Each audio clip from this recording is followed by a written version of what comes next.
মানুষের কথায় কখনো বেশি কান দিবেন না, কারণ সকল মানুষকে আপনি কখনো সন্তুষ্ট করতে পারবেন না। সকল মানুষকে সন্তুষ্ট করার মতো কঠিন কাজ এই পৃথিবীতে আর কোনোটি হতে পারে না।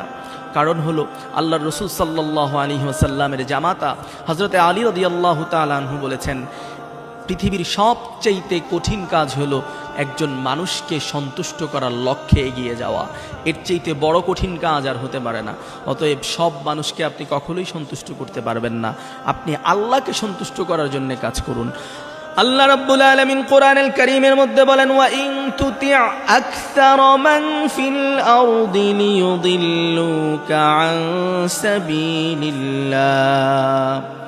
আল্লাহ রাব্বুল আলামিন আয়াতে কারিমার মধ্যে বলেন, পৃথিবীর অধিকাংশ মানুষের কথা যদি তুমি গ্রহণ করে নাও, পৃথিবীর মানুষের কথাগুলো যদি তুমি অ্যাকসেপ্ট করে নেওয়ার চেষ্টা করো, তাহলে তোমাকে আল্লাহর পথ থেকে তারা বিচ্যুত করে ফেলবে। আল্লাহর পথে তুমি সামনে অগ্রসর হতে পারবে না।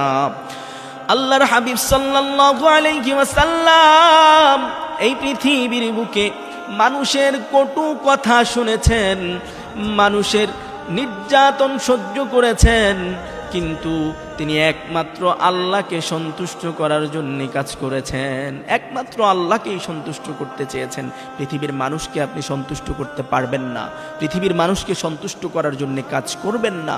আপনি আপনার রবকে সন্তুষ্ট করার জন্য চেষ্টা করুন। আপনার রব আপনার সব দুঃখ কষ্টগুলো আল্লাহ রাব্বুল আলামিন মোচন করে দিবেন। পৃথিবীর মানুষগুলো বদলে যায়, পৃথিবীর মানুষগুলো পরিবর্তন হয়ে যায়, কিন্তু আপনার রব কখনো আপনাকে ছেড়ে যাবে না। রব কখনো বান্দাকে ছেড়ে দেয় না। অতএব আপনি আপনার রবের কাছে ফিরে যান। পৃথিবীর মানুষের কথা আপনি কখনো শুনবেন না, আপনি আপনার রবের কথা শুনুন। আল্লাহ রাব্বুল আলামিন আপনার সকল অমানিসাগুলো দূর করে দিবে ইনশাআল্লাহ।